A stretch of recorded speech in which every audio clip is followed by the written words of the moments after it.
흥미로운 이야기들이 계속 이어지는 것 같기는 한데 뭔가가 빠져있다는 생각이 들었습니다. 봉준호 감독의 영화 미키 세븐틴이 개봉했습니다. 제가 지난번 미키 세븐틴의 언론 시사회 직후 만든 영상에서는 이 영화가 저에게는 봉준호 감독의 영화 중에서 가장 영화적인 감흥이 적은 영화였다, 이렇게 말씀을 드린 바 있습니다. 그 영상에서는 제가 스포일러를 할 수가 없어서 구체적으로 이야기를 정리하지 못했는데요. 오늘은 구체적인 장면들을 놓고서 이야기를 공유해 보려고 합니다. 당연히 미키 세븐틴에 대한 스포일러가 아주 많습니다. 또 봉준호 감독의 전작들이 가진 스포일러도 많이 이야기할 예정입니다. 영화를 아직 안 보신 분들은 시청에 주의하시기 바랍니다.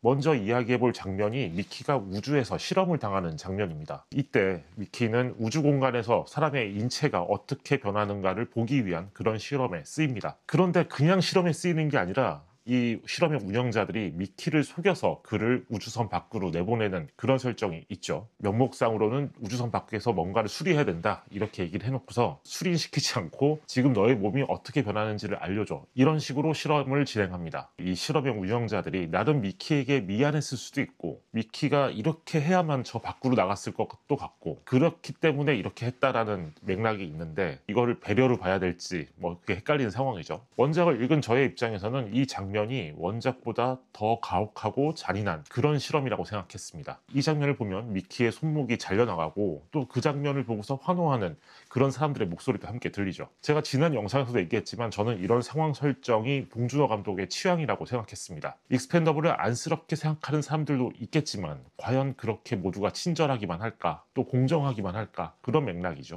영화를 보면은 미키가 리프린팅 되고 기억을 주입하는 과정에서도 옆에 모여서 게임에 열중하는 사람들을 배치해 놓습니다. 쉽게 말하면 이 우주선에 살고 있는 누구도 익스펜더블이라는 이 존재에 대해서 존중하지 않는다, 그런 분위기를 보여주는 거겠죠. 그리고 이런 장면들은 나중에 마샬 부부가 미키를 초대해서 스테이크를 먹이는 장면과도 연결됩니다. 이 식사의 명분은 이런 겁니다. 리프라임 개척대원들 가운데 한 명을 초대해서 근사한 식사를 제공한다. 나중에 보면은 그 식사 또한 실험이었다는 것을 알 수 있죠. 다른 이야기를 잠깐 하자면 제가 몇 년 전에 봉준호 감독의 영화에서 육식이란 어떤 의미를 갖는가, 이에 대한 이야기를 정리한 영상이 있습니다. 역시 봉준호 감독은 고기를 즐기는 사람들에게 어느 정도 비호감을 갖고 있는 게 아닌가, 그런 생각이 다시 들었습니다. 아무튼 이렇듯 봉준호 감독은 원작보다 더 잔인하고 가혹한 환경에서 미키가 착취당하도록 설정했습니다. 봉준호 감독의 영화 속 캐릭터들을 볼 때 이 정도로 착취당한 캐릭터가 있었나? 잠시 그 생각을 해봤습니다. 굳이 꼽자면 당연히 살점이 뜯기기 위해 창조된 옥자와 슈퍼돼지들이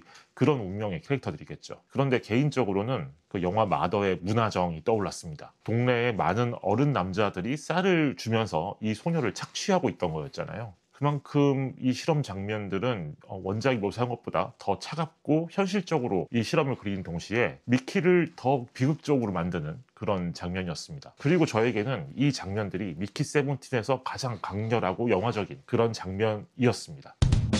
그런데 이 영화가 이제 미키 1이 미키 세븐틴이 되기까지의 과정을 그렇게 신랄하게 보여준 후에, 그리고 이어지는 이야기들이 본격적인 스토리라고 볼 수 있죠. 그런데 이 이야기가 사실상 단 하루의 이야기입니다. 또 우주선 내부에서만 일어나는 이야기죠. 미키 세븐틴이 미키 에이틴을 발견하고 또 그와 서로를 죽이려 만회하다가 미키 에이틴이 나샤와 함께 방으로 들어가는 걸 보고, 그러다가 미키 세븐틴이 마샬 부부의 스테이크 실험에 쓰이고, 그리고 나와서 미키 세븐틴과 카이라는 인물이 있죠. 두 남녀 사이에 미묘한 상황이 연출되고, 그리고 미키 세븐틴이 드디어 자신의 방으로 들어갔을 때 미키 세븐틴과 에이틴 그리고 나샤의 쓰리썸 상황이 나오고요. 이때 카이가 방으로 들어와서 이 상황을 보게 되는데 그 와중에 미키 에이틴은 마샬이 세븐틴을 어떻게 스테이크 실험에 이용했는가를 알게 된 후 분노해서 나샤의 총을 꺼내들고 마샬을 죽이러 달려가죠. 이게 뭔가 흥미로운 이야기들이 계속 이어지는 것 같기는 한데 저는 처음 이 영화를 보는 동안 이 장면들에서 뭔가가 빠져있다는 생각이 들었습니다. 다른 영화도 아니고 봉준호 감독의 영화라면 메인 스토리가 진행될 때도 놓치지 않는 부분이 있는데 이 영화에선 그게 사라진 게 아닌가? 이전의 작품들에서 봉준호 감독은 이 인물들이 놓인 공간을 통해서 영화적인 매력을 증폭시키곤 했습니다. 이게 하다못해 옥자 같은 영화를 봐도 산속에서 거대한 돼지와 소녀가 살아가는 그런 풍경이 있었고, 또 플란다스의 개 같은 영화를 봐도요, 아파트라는 구조 자체를 하나의 캐릭터로 만들어 놓았거든요. 기생충이나 설국열차는 말할 것도 없고, 괴물은 당연히 한강을 여러 앵글로 조명하는 영화였고,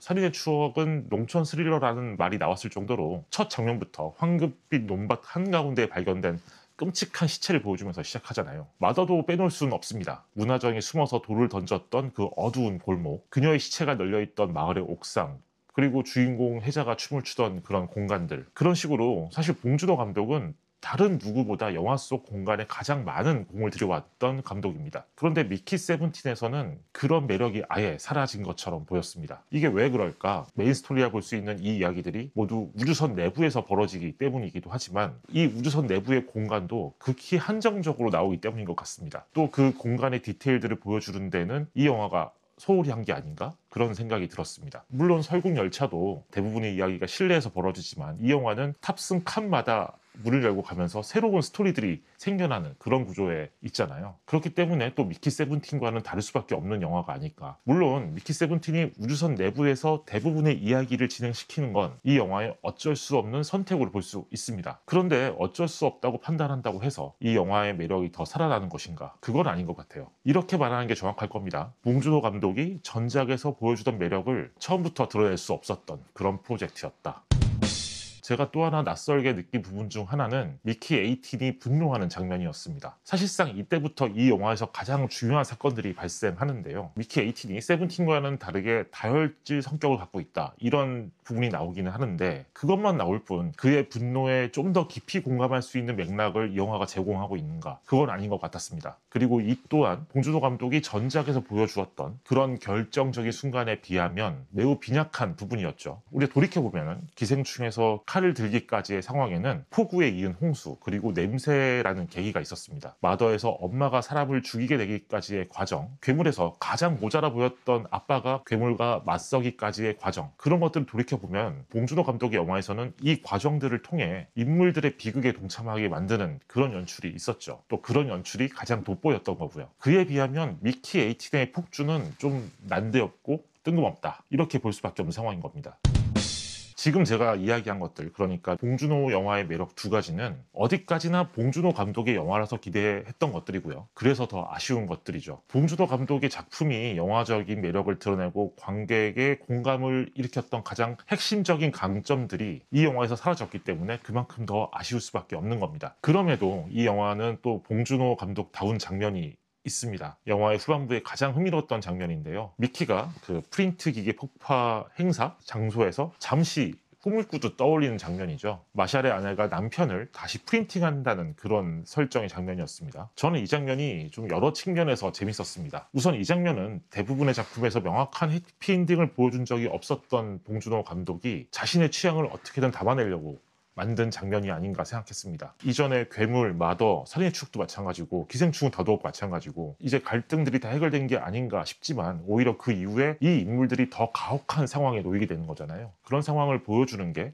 봉준호 감독 영화의 마지막 엔딩이곤 했습니다. 그렇기 때문에 미키 세븐틴의 그 악몽 장면 또한 그런 맥락에서 설정된 장면이 아닐까 싶었는데, 사실 또 이어지는 장면에서 보면 이 영화는 봉준호 감독의 그 어떤 영화보다 더 명확한 해피엔딩을 보여주고 있거든요. 그래서 더더욱 저는 이 악몽 장면이 봉준호 감독의 어떤 안간힘, 고군분투, 이런 게 느껴지는 장면이었습니다.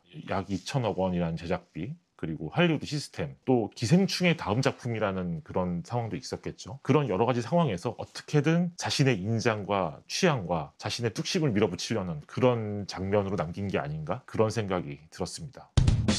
그래서 저는 이 영화를 이렇게 정리해보려고 합니다. 미키 세븐틴에서 봉준호 감독은 이전에 자신이 가장 잘 해왔던 것과는 다른 표현과 연출 방식을 고민할 수밖에 없었다는 것. 그럼에도 어떻게든 자신의 취향과 강점을 담으려고 애썼다는 것. 하지만 그걸 안다고 해서도 이 영화가 봉준호 감독의 영화라는 타이틀을 봤을 때는 어느 정도 아쉽고 실망스러운 결과일 수밖에 없다는 것. 이게 사연이 어떻든 간에 이건 봉준호 감독의 영화이고, 그래서 미키 세븐틴이 실망스럽다면 그 또한 봉준호 감독의 영화이기 때문에 실망스러울 수밖에 없는 겁니다. 한국뿐만 아니라 전 세계의 어떤 기대치를 높여놓은 영화 감독의 숙명이랄까. 미키 세븐틴은 그런 숙명을 감당할 수밖에 없는 영화가 아닌가 생각합니다. 미키 세븐틴에 대한 오늘의 이야기는 여기까지입니다. 저는 곧 또 다른 작품에 대한 이야기로 돌아오겠습니다. 감사합니다.